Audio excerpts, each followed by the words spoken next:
Well, think about the greatest stories of innovation. They often start with a simple, elegant idea. Well, what if we could take something we already have and make it new again?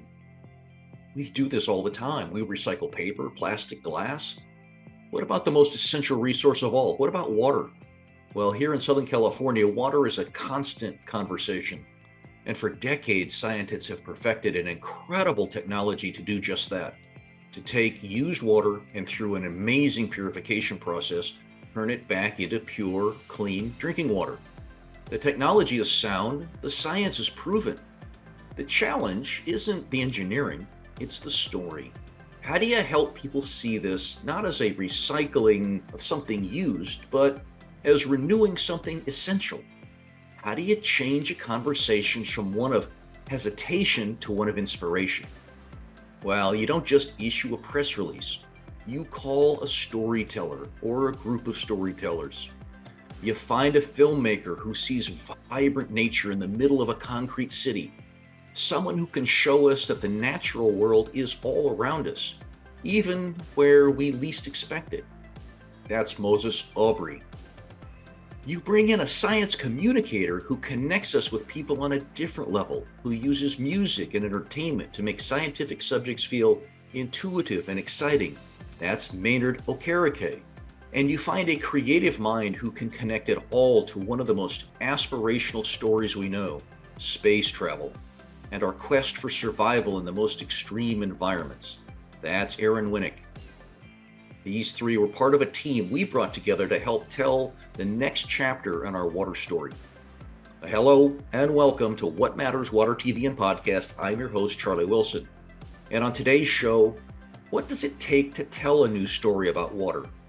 We talked to three members of our creative team of content creators who helped us find a fresh voice for one of the most important innovations of our time. It's a conversation about perception, creativity, and the power of a good narrative. So let's dive into the discussion, shall we? Well, welcome, Erin, Moses Aubrey. Thank you for being a part of What Matters Water TV and Podcast. And I got to start the show by saying, and thank you for your partnership in helping us talk about what's been a really interesting but kind of sometimes difficult issue, talking about recycled water, and the technology and the science that kind of goes into it. But for our audience, because this is new for a lot of our folks, I got to start with each of you. And Erin, we're going to let ladies go first. Tell me a little bit about sort of you, right? How you kind of got into this thing and why do you do what you're doing? Sure. So my name's Erin Winick Anthony. I am a full-time science communicator. I have an engineering background, but worked for about 4 years at NASA and love sharing science stories. My basis is really in writing. I was a weird engineer that liked to write. So I was an opportunity to kind of like overlap my passions of communication and sharing STEM with the world. So it's been really cool to be able to have my own forum to be able to do that and share the stories that I'm really excited about, whether it's space, engineering, or science as a whole. Moses, how about you? How did you decide to go out and do bird hunting and end up in the LA River? Not hunting, watching, bird watching. Yes. Hi, everyone. My name is Moses Aubrey. I use he, him pronouns. I am a bird watcher. I shoot a lot of birds with cameras. Fortunately, I am not hunting birds. But I got interested in science communication through seeing birds, actually. I saw a house finch, which is a small red bird in LA. I have a background in music, actually. And that bird just basically changed my life. And it inspired me to pick up my camera and start filming birds. So I try to help educate the public about not only the birds, but the biodiversity that generally is in LA or other urban environments to help people with their disconnect from nature, because it's not something we have, and which led me to collaborating with all of you because water is life. And it's just been really awesome learning more about the biodiversity that's under our noses. I'm gonna come back to how somebody in music gets to get photography and bird watching, because that's a great transition. But Maynard, how about you? How did you end up getting into this, and why did you pick this particular lane to choose as a profession? Yeah. So, much like Aaron, I have a background in engineering, studied civil engineering at the University of Washington in Seattle. But I work now full time as a science communicator, making educational science content, doing STEM outreach work. And for me, my passion always laid in inspiring the next generation. I've always been big in representation in STEM and encouraging more diverse voices in STEM, just kind of based through a lot of my own personal experiences that I had navigating the engineering workforce. And so for me now, I have a chance to be able to do that with my platform, encouraging more minority and youth involvement into the STEM fields, using music, entertainment, comedy as tools to be able to help educate. And so that's an area that I'm very passionate about. And so a lot of my work is around uplifting the next generation, but really kind of focused more so on how to identify weird, strange topics within the science world that people don't normally talk about, people don't really highlight or focus on, and bringing that to the forefront. And so, obviously, a topic like we're discussing with water is really impactful and it's really important for people to know. And how do we find engaging and interesting ways to be able to bring that to the forefront? Well, it seems like we kind of all sort of then have some similarity. I sort of started my world in sports broadcasting and thought I was going to go overseas and do international broadcasts. And I rationalized because I was then also doing some sports things here and studied political science. And I just rationalized that politics was a contact sport. So I kind of felt like I was sort of broadcasting rationally. Very very tough, but serious people, right? Not a lot of humor like you guys get into. So I'm curious, then misconceptions, right? Everybody thinks of STEM and science as like politics. It's very stiff, it's very serious, it's very linear. But each one of you, I have found, sort of brings your own personality. And so, Maynard, I'm going to start with you because you mentioned it, right? Bringing other things to the table, your own personality. How does that resonate? Have you found that people sort of naturally are brought to you, or is it something that's taken a while to develop? Yeah, for me, that was always kind of the main portion of what I do is bring my true self to the table. And I think we've probably all experienced that. I think between the three of us in our own professional lens, having to not necessarily even not be ourselves, but having to kind of conform to kind of either stereotypes or to what that work field or what the workforce would expect from us, or kind of the expectations of that. And for me, it's always been about breaking the norm, stepping outside of those boundaries, to one, showcase to others that you can bring your true self to the table, that you don't have to lose your passions, the things that you care about. And I think that's really important. And I know for me as an engineer, especially as a Black engineer, being one of few Black engineers in my industry and in my workplace, being able to show up as my true authentic self was something that I had a difficult time. And I know for a lot of young students, feeling like they have to be separate from themselves or having to put certain aspects of themselves to the side in order to be able to have a professional career, that ousts a lot of people. And a lot of people don't feel engaged and connected by feeling that they have to do that. And so for me, being able to kind of merge these worlds of entertainment and pop culture and being able to show kind of my true personality of me being, a true science nerd, but then also interested in multiple other aspects, music and comedy and all these different things, it really showcases that you can bring yourself to the table and that you don't have to feel like you have to close off one aspect of yourself. And I think that's really great for especially young students to know that you can be multifaceted, you can be multi-talented in different areas and have multiple different interests. And all those attribute to being able to do great things in the world of STEM. And I think being able to highlight that through social media content and through engaging, sessions as well too is a great way to be able to showcase that for the next generation. And so I think personality is absolutely key in being able to do the work that I do. And I wouldn't be able to do it without bringing that personality and without being able to showcase those elements and bringing that to the forefront. So for me, I think that's absolutely critical. Well, this is where I get to come back to you about how you go from music music to photography and bird watching. I mean, that is a fabulous, all encompassing, if not transition, but kind of altogether package. How do you end up going from one place to the other? And are there any misconceptions people have had about you and about what you bring to the table because of that? So, my transition happened basically because I was just so inspired by this bird, which is a house finch. And I think that's, what a lot of science is. It's just like first off observing something or just being simply curious about something.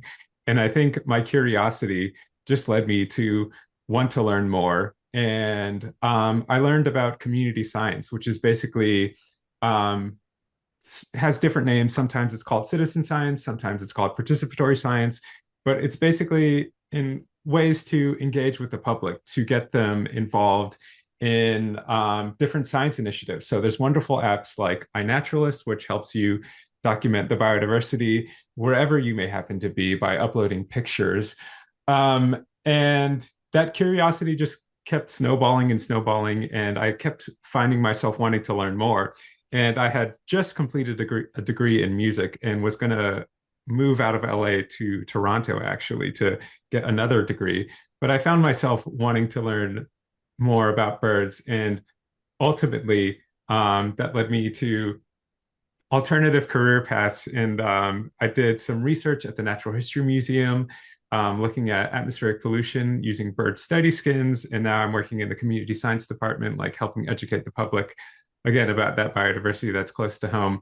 And I think one of the biggest misconceptions that comes up is just that there is no wildlife in LA because of people's disconnect from nature. Like 2 days ago, I actually went birding along the LA River with a friend, and she just had no idea that there were soft bottom parts of the river and didn't know that that supported so much life, not only birds, but we started looking at some other cool things like damselfly larvae or maybe dragonfly larvae within the river.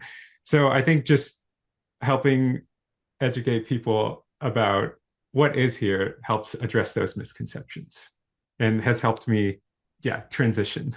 Yeah, and I think that's one of the things that I really love about the stuff that you were doing, because I'm here in Southern California, right?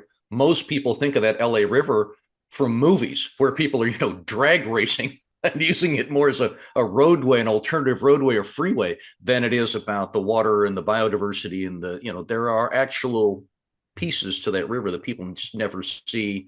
And I guess because of the land use, right? It's all industrial along it anyway, because it's okay, we don't go there. Mm-hmm. And so it is a whole new world that people get to uncover. All right, Erin, I got to say, in your kind of, from NASA, I mean, I kind of get that one, right? That's a very science-oriented place.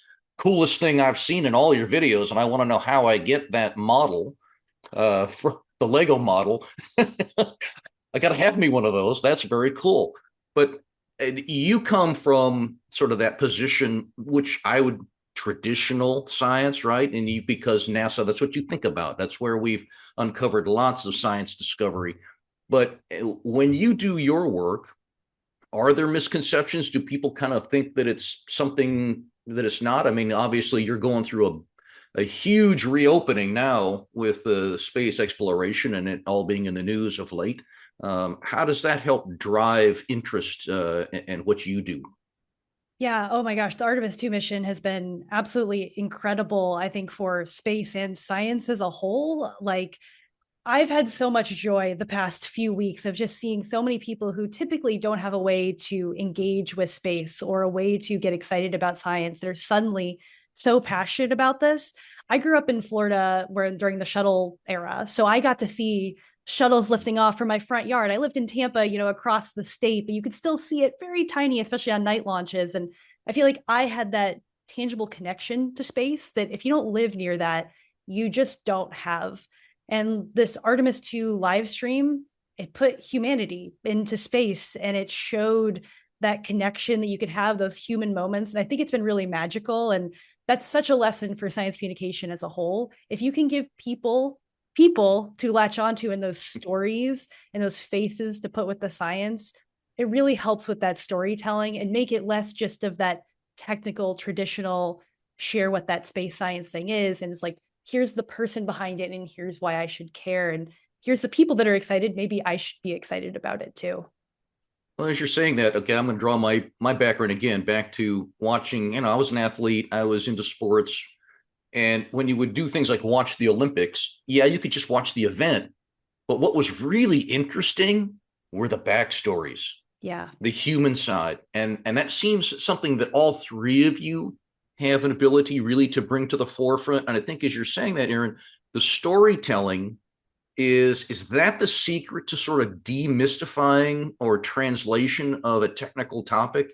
Is it when you can humanize it with a story that people will then resonate? It's like, oh, okay, now I'm a bit more interested in some of the technical detail. Oh my gosh, yeah, if possible. Like speaking of the athlete thing, I think we see recently, like with athletes being popular on TikTok that are maybe in the Olympics that no one has ever cared about that sport before. Suddenly they latch onto that sport because they follow the skeleton or luge athlete online. It's the same thing with scientists. If now there's a scientist that you're like, oh my gosh, I care about this person.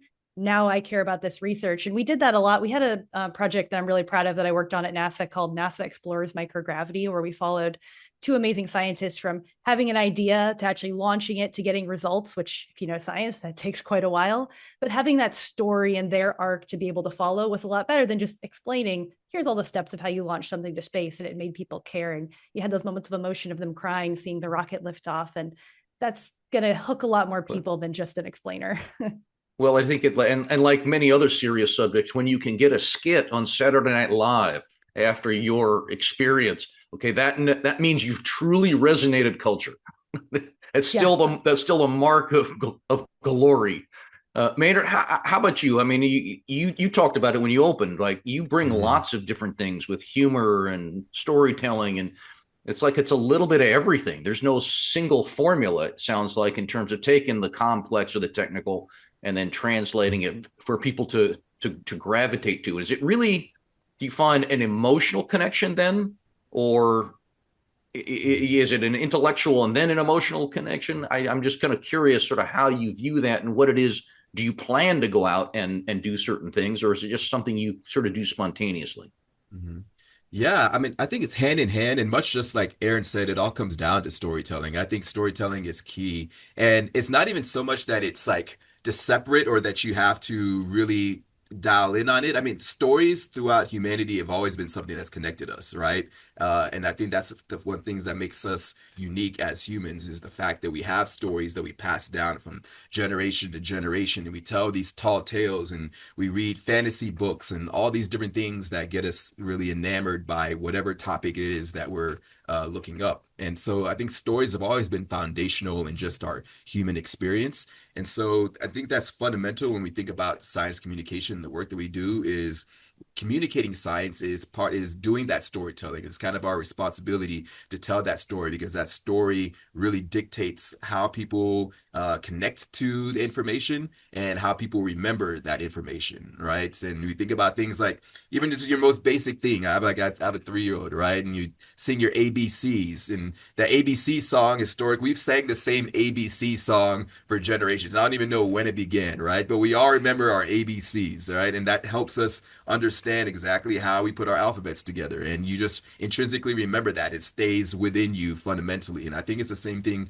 with science. When you tell a story that's unique and engaging, and much like we talked about this Artemis mission that's brought so many people together over these past 12 days, it's been absolutely incredible, right? Because we hear these stories of these astronauts, trials and tribulations that they went through, the incredible research work that they're doing, and you build this connection, and now that stays with you. And you think about all of the young scientists that are growing right now that are seeing this and being fascinated by it and being like, I want to become an astronaut or I want to become an aerospace engineer someday, right? Though that aspect is so important because you're able to build that connection. And so I think about that all the time in the content that I make is how do we tell this story that gets people encapsulated, right? And we have our favorite movies, we have our favorite songs that we already listen to, right? And be able to merge those worlds together is really important because that's how you establish that connection. That's how you make something meaningful. That's how you make it special and impactful so that now you not just remember it, but now it means something to you and it's important to you. And so that storytelling aspect brings in that emotional element as well too from that. And then the emotional element is now what connects you to that science. And so now you have that intellectual connection from there. And so I think being able to personalize it, being able to tell in that storytelling format, and then being that emotional aspect is really the key to be able to remember and have that intellectual knowledge to be able to now take on and be able to do something impactful with it. Nice. Moses, you sort of talked a little bit about it in your transition and sort of going from musician and one day sort of discovering a particular bird that sort of opened up a whole new interest level in you. So I got to ask them the question. So you've turned this into, it's a business. This is something you do on a regular basis. So if you wake up tomorrow, right, how do you decide, okay, what am I going to go focus on today? How much time planning, taking these natural wonders? Is there a lot of science that you put into what am I going to do next? How am I going to structure this? Or is this something you just kind of have a feeling, you open up and then you say, okay, today, let's just see where this takes me? I think part of what draws me is just these things that are seemingly unheard of, or these things that like just encapsulate wonder, um, which may be a spectacle or maybe like a certain animal behavior or just an animal that's really beautiful. But I can give you one example. So recently, I don't know if any of you heard about the parrots that are in Pasadena, but there's parrots all throughout Los Angeles, and they all have their own unique stories. Um, and I have just been obsessed because over in Pasadena City Hall, they were roosting, which means they basically spend the night there. And there were upwards of 2 to 3 thousand of them on a good night. So it was just like this really insane thing. And seeing the spectacle is really great, but there was no story there. And I decided to learn more. So I read a bunch of papers and learned that the most abundant bird that's there is the red-crowned Amazon. And in their native range, there's estimated to be about 3 to 6 thousand of them, conservatively, probably around maybe 4,000. But they're basically on the brink of extinction because of the pet trade, and also habitat loss. But here in LA, because of the abundance of non-native trees, they're thriving. And it's thought that there's at least, or in the ballpark of about 3,000 here. So that was just a story that completely blew my mind, on top of like having this really incredible spectacle. So I do like a combination of things. I'll initially try to find something that like captures wonder, and then try to find the story behind it, to, like Maynard was saying, drawing that emotional connection. I think if people were more aware that these birds are not doing well in their native range, it would feel compelled to donate or get involved. So I think there are lots of ways that stories can help, in addition to inspiring people, but like educating them about what we have and what we have to lose is a great way to get public involvement. I like using recycled water and knowing that we don't have like infinite resources. Water is very finite, and knowing that like if we can recycle water, then that allows us to have a more sustainable future. Thank you for raising that, because kind of where we live, right? That's my sort of my softball is, we've done this in Southern California over the last 100 years. We have built this wonderful society in an arid region that has very little water, and we bring that water primarily from outside the area. So the question then is, how do you use it to its maximum benefit? But that becomes like our topic today. It becomes very technical, very engineer driven, and they can engineer virtually anything, right? Erin sees this in the space capsule, right? You can have to recycle absolutely everything you take up into space.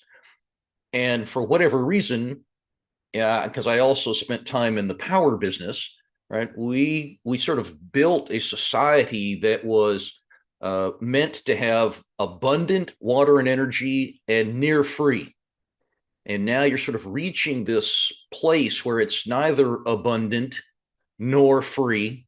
And that's why we want to have this kind of conversation, because how you then take these things and translate them in a way that people will latch on to, understand, emotionally connect, is different than lecturing.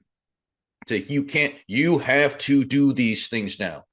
I've been in politics way too long to know that if I tell you you have to do something, the immediate answer is F you. No, thank you very much. I am in control, so give me the tools and the understanding. We use the phrase here, all of my board members and even those that watch this podcast on a regular basis know the phraseology, we educate to advocate. That if people and policymakers have the education that they need, they understand the background, they will advocate in their own self-interest interest, and that's a good thing to get people involved in that democratic process. So thank you for touching us. That's kind of what we do and why this was so interesting to me. So Erin, then I go to you because again, NASA is always known as like the high tech, that's the science base. And yeah, you're living in the softball era right now because everybody's talking about the return to space. But for a very long time, nobody talked about space. And there were questions riding those political waves of will we fund, will we not fund? What's the value? What is the, oh, that's a waste of time, energy, and money. How did you really do you plan out what it is that you're going to talk about? How do subjects come to you until, you sort of reach these peaks that then everybody's interested in? So that becomes easy. But what did you do before the peak? Yeah, one of the big projects I worked on at NASA was called the Benefits for Humanity Project. So this is like every 4 years, the International Space Station would put out a book that was like doubling in size every year of all the ways what we do up there helps us back here. And so one of the projects I led was making this much more consumable rather than just, a large textbook you could slam on a legislator's desk and be like, look how thick it is, look how much we've done, making it more like a magazine, making it more digital forward. We made podcast videos about it because everyone's going to care about different things. You can't make one story that's going to make everyone say, this is why space exploration matters. So it was thinking about the many different ways that we've had impacts, whether it's developing drugs for incurable genetic diseases, it's developing new procedures for ultrasounds, it's making the shelf life. Hey, look, Maynard's got one of the copies. I love it. Thank you, Maynard. I have one over here, but it was out of reach. So it was thinking about all the different ways that we make an impact, job creation, the economy, just exploration for exploration's sake. So thinking about all of those and balancing how you cover it so that you can make sure you're saying different things that resonate with different people. And hopefully you hook people enough that then you can dive deeper and they'll care about these topics in other ways. So that's one of the things that we're always trying to do, because for Space Station, which is my heart and soul, what I love very much, I have over 25 years of continuous research up there. And people don't really know what we've been doing aside from studying the humans up there, really. But it's so much more than that. And trying to show the impact and that the things that people care about and can resonate with is really what matters.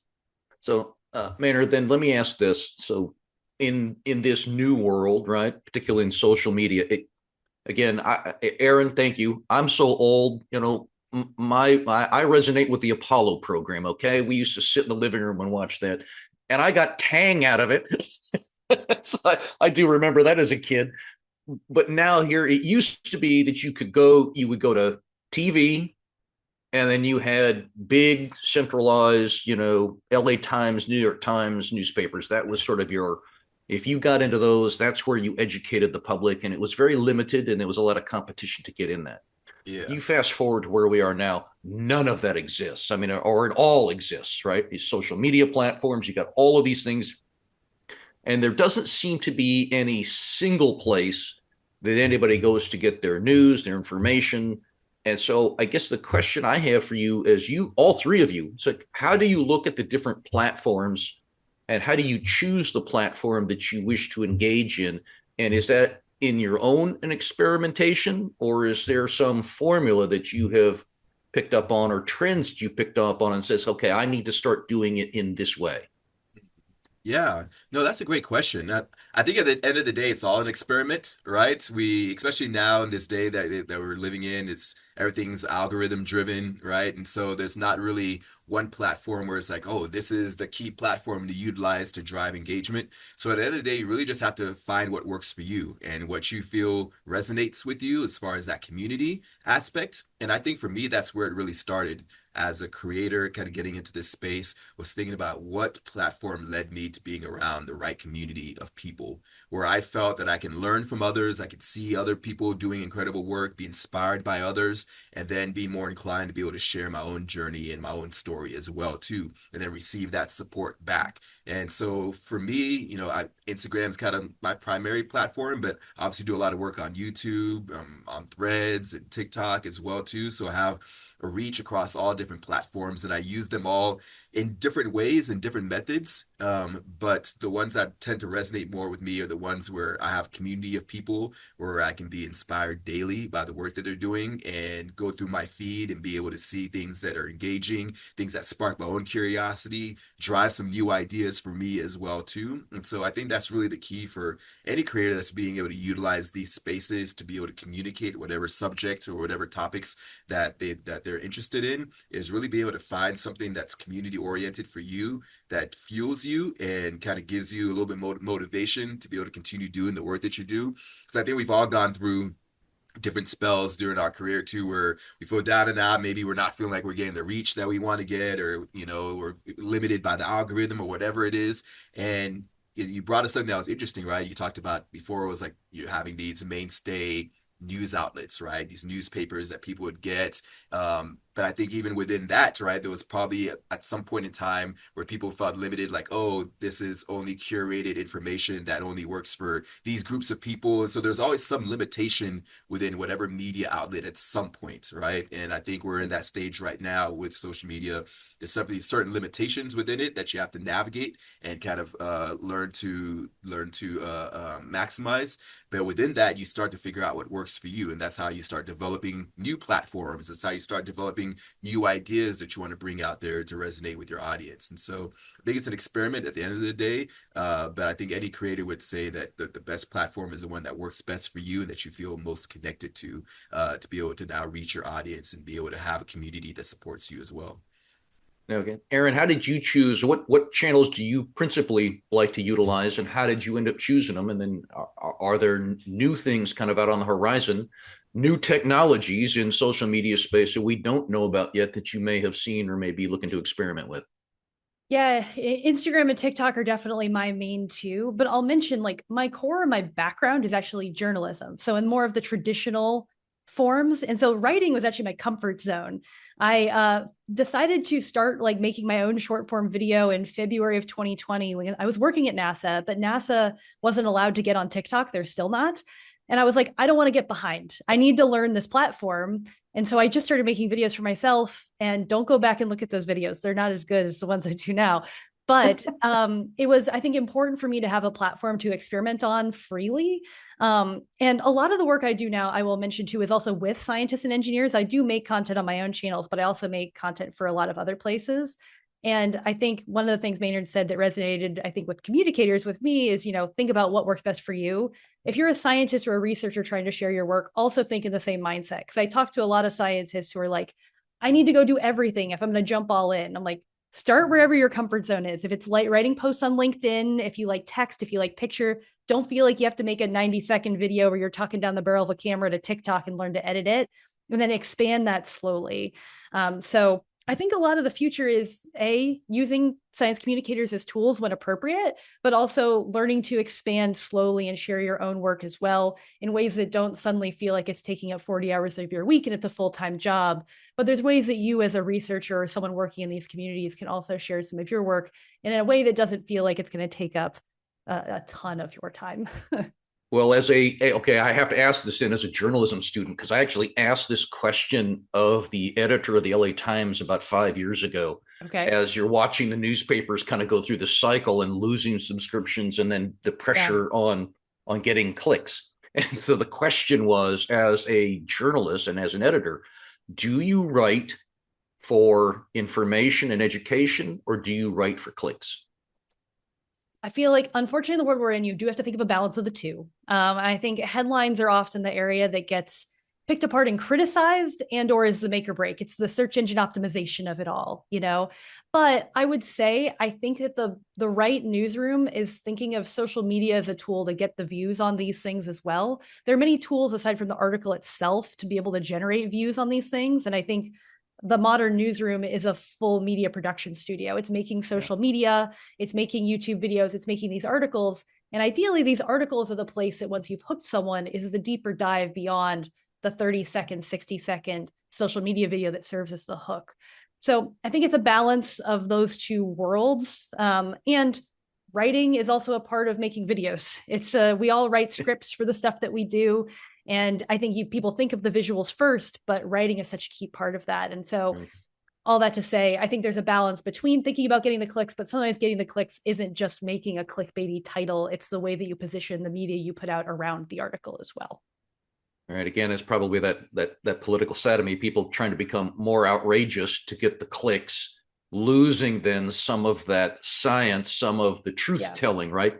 Kind of coming in and sharing the information as opposed to I got to drive somebody to a particular outcome. Moses, see, you didn't know you'd become a journalist in all of this, did you? So you thought. So how do you, where is most of your work done, and how do you pick those channels? Is there anything you're sort of looking at into the future that you might want to explore as new social media channels? Yeah, as Erin and Maynard mentioned, I think like just finding what works for you is really important. And I think you also have to sort of tailor it to different platforms. I think Instagram and TikTok are very similar, but I do think if I was to just kind of like throw out some of my personal observations, it seems like TikTok seems to be the most informal of them. And then Instagram seems to be slightly more polished. And then the other platform I use is YouTube. But getting back to what Erin was talking about in terms of hooks, I think there are ways to hook the audience in also a way that's not disingenuous, to kind of maybe say something that's very vague or something that, is something that no one has really considered to help draw them in. And I think the reality of it is like, even for longer form things, you'll have to include multiple hooks in your videos. So that's something that I try to do. So for Instagram, I'll maybe have like 2 hooks per video, one sort of in the middle, or Instagram and TikTok, and then one at the very beginning. But for longer form videos, I try to have one like every 2 minutes or so to just kind of keep that engagement.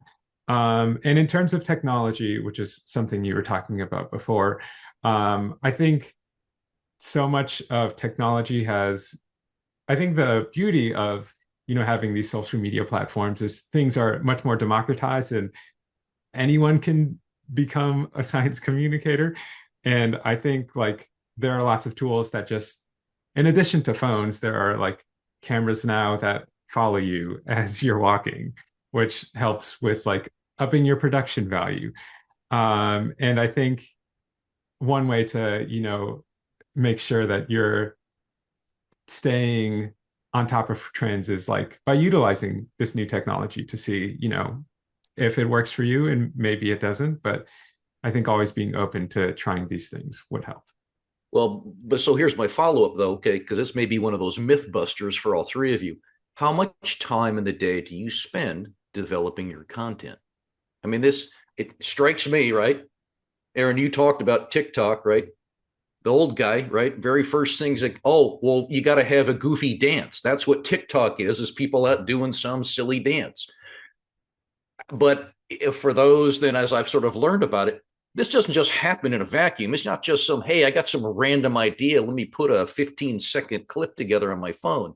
You actually spend time and thought and writing and developing and producing. How much time in the day do each of you spend engaged in the content development and then each of your daily productions?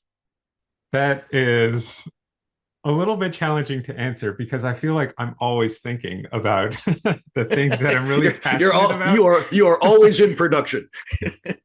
Yes.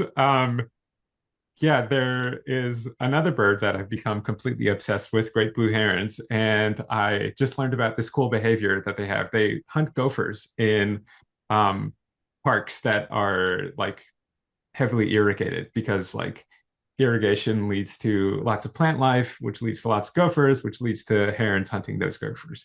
So, but if I was to sort of arbitrarily assign a number now, I think like probably a couple hours each day, in between like formally working on things. So maybe I'll spend about 5 hours working on like script development or just be out in the field shooting things. And then I think informally, because I'm so passionate about these things, they're just sort of always in the back of my mind. And oftentimes I'll have conversations with people and I think to myself, okay, don't talk about this thing again. They've definitely heard me talk about this at length.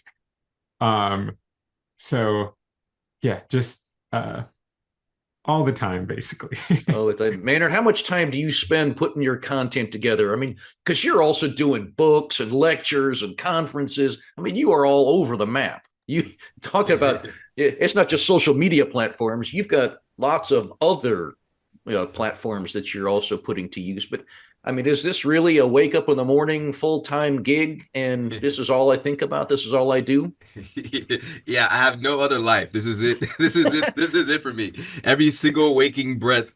But no, it is a little difficult question to ask because I honestly do think about this stuff all the time. Like it's always in my head. There's always some idea or something that I see that sparks my curiosity. Even if I'm outside and I'm just on my way to go do something else, I'll see something. I'll be like, oh, that's pretty cool. That could be a video idea. Or, I'm just always thinking about stuff like that, right? And so it's not necessarily that I'm constantly working, at it, but there's always some idea or something that I'm connected to that's stimulating some thought, that I'll eventually come back to. I think Erin mentioned something in this earlier too, to having that, journalistic background as well too. That was something that as coming in from a different world of because I was doing entertainment work before going into science communication work. And so like being in front of camera and everything like that was something that I was already kind of used to and familiar with. And then it was like really being able to tailor down on the writing aspect. And I think the writing aspect is very underappreciated because that is probably the thing that takes the majority of the time is kind of scripting things out, especially the way that I do like my content and being able to put those stories together. I like to have my thoughts kind of put out there so that I'm fact checking myself, right? Because that's the other aspect of science communication is making sure that things you're putting out there are factual and correct and accurate. But then tying that story together, piecing different things together that you've learned, other experiences. If you're interviewing somebody, putting down your interview questions and making sure that you're thinking something that's that's very critical, that you can be able to now take the viewer into different directions. That aspect is very underappreciated and definitely is probably a more time consuming part. Like showing up on camera and filming, and then even the editing can be pretty quick for the most part now that when you get a flow and everything like that. But kind of drafting things up and ideation, kind of concepts, that usually kind of takes the majority of the time. But I think it's all curious minds would say here on this panel. We're always thinking about something. There's always something that's driving some new idea. Even within this conversation, right? Moses was talking about the LA River, and I'm here in LA as well too. And I was like, oh yeah, that's one area that I haven't really done much content as over at the LA River. So I'm already thinking about like, oh, I got to do some more stuff over the LA River. And so it's like, you're just always things that are going through your mind, just as a curious creative that I think we're always thinking about. But yeah, but we're always on. It's harder to shut the light switch off than it is to turn it on. See, Maynard said, not just the LA River. See, we can get you down here and do, Long Beach Harbor. We can get you into Santa Monica Bay. Moses is going to take you around. He's going to make sure you see all these different sites.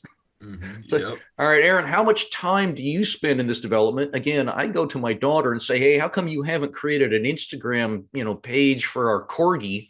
And she'll look at me, it's like, hey, ain't nobody got that kind of time, Dad. Yeah. Well, first of all, I'll say my favorite birds are great blue-heroned and sandhill crane. So very excited by that. I grew up with two birder parents who so I'm very much in the bird world too, despite being all of my background being space here. So I do a lot of work that isn't my own content. So I often have to block off blocks in my calendar of batch doing stuff. So I'll have a day that's like all script writing, and I'll have a day that's all like filming and editing. So I will often try to keep those preserved so that when I'm doing work for a lunar rover company or Space Center Houston or educational video company, I have stuff batch filmed and edited. So it can be difficult if you're trying to produce a video a day, but if you're able to do a lot of it at once, it allows me to spend a bunch of time on this and then have a number of days where I can just be ideating. Like you're saying, this is my notebook of video ideas that I'm constantly filling up, and I never complete all of these. But sometimes I usually have the thing that I'm pumped to make right now. And I'm like in between those batch times where I script and film, I have the thing I'm dying to get back in front of the camera again and talk about. And then during peak times, like Artemis 2, my life has been content creation the past couple of weeks in the midst of everything else I've been doing. But even in that, I had like an idea of what I wanted to do, but then I had other ideas throughout. They did a CPR demo in space. It wasn't showed on camera. And I was like, everyone wanted to know what that was like. So I reached out to my friend who's a doctor here locally and was like, can you help explain this? Because also sometimes I'm not the best expert person to explain a thing. So how can I collaborate with other people? My brain is always in this space too, and looking at the world through how can I share this through videos, writing, whatever the form that seems like the best way to share it.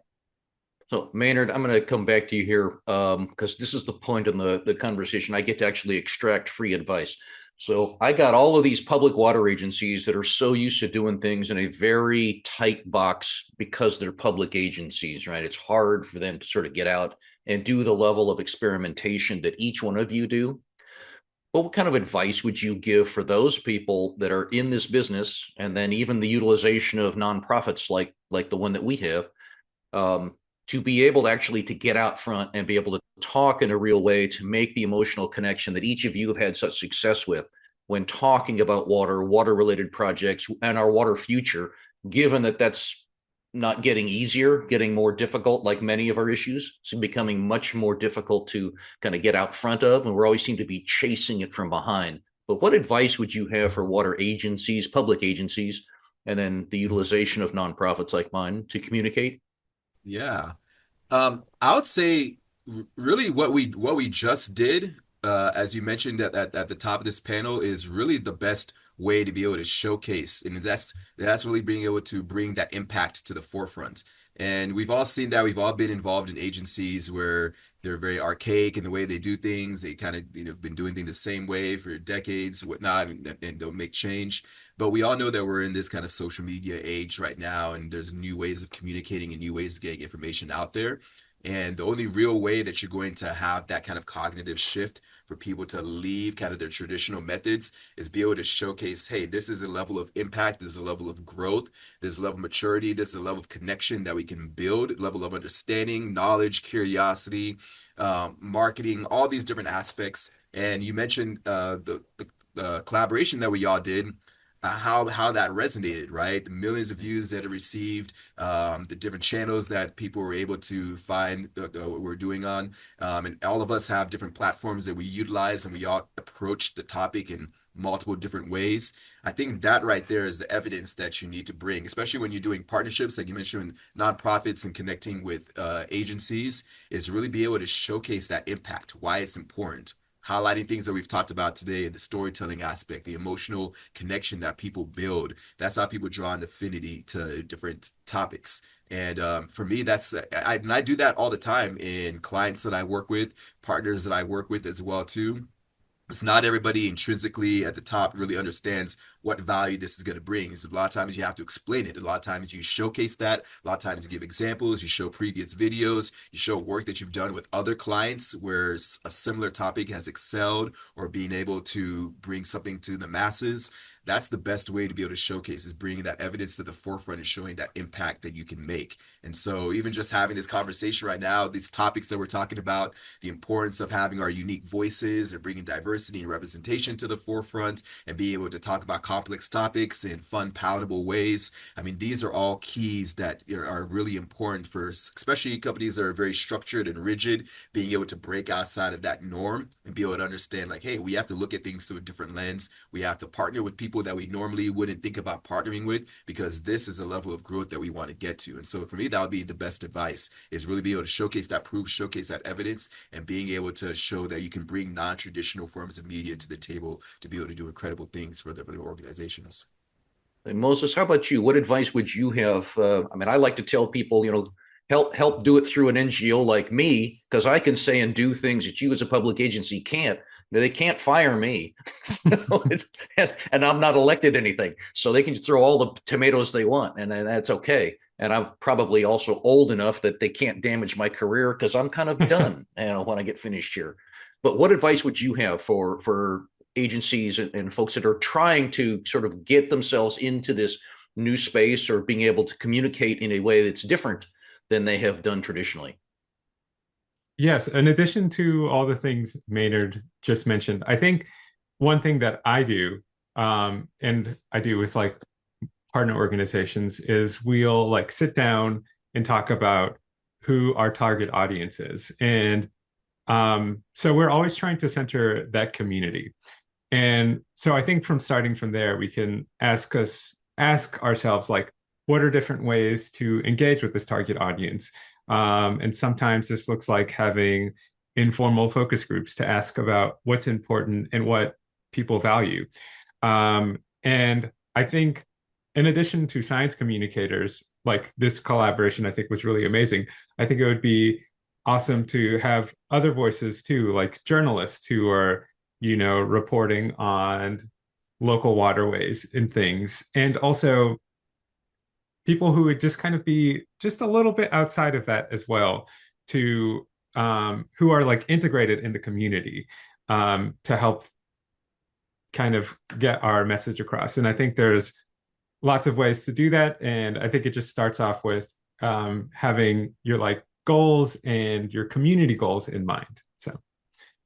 All right, Erin, because we all can't just strap ourselves to a rocket and do weightlessness just to test it out and have fun with it.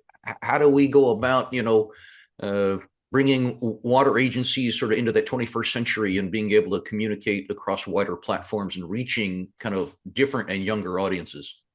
Yeah, well, first of all, y'all have said great stuff. Second to everything that people have said so far. But I'd say a lot of times when I'm working with big institutions, there's a lot of establishing trust.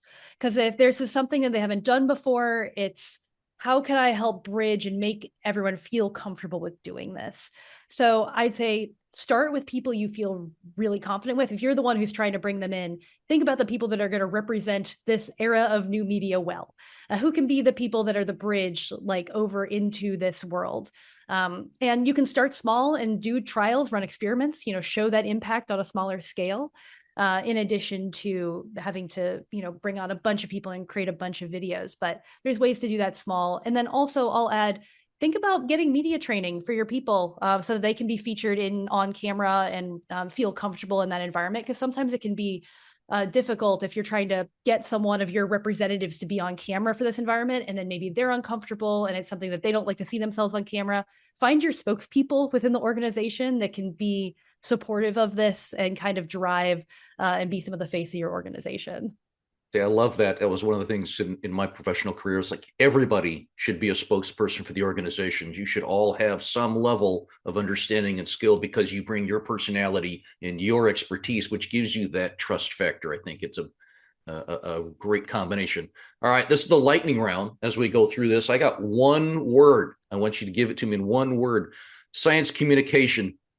Give me one word of future of science communication, Moses. Innovative.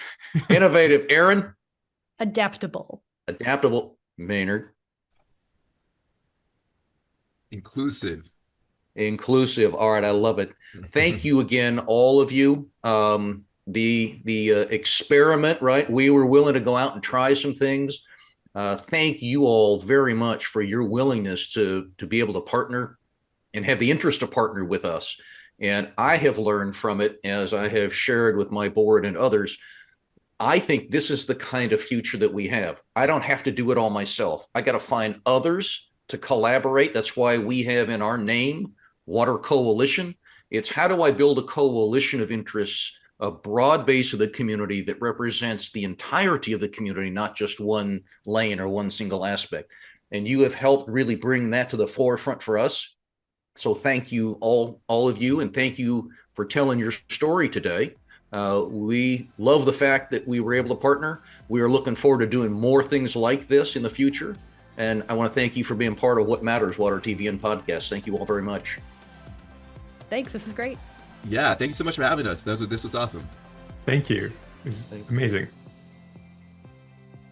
Well, thanks for joining us on What Matters Water TVN podcast. We are proud to have brought you these important conversations for the past 4 years. If you like today's discussion, please go to wherever you download your podcasts and give us that 5-star rating. If you're on YouTube, subscribe to our channel.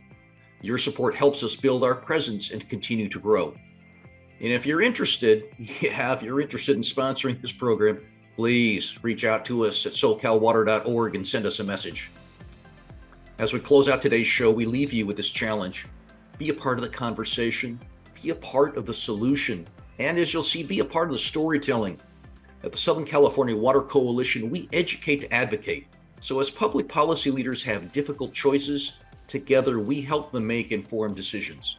So thanks for being with us. We will see you again next time on What Matters Water TV and Podcast.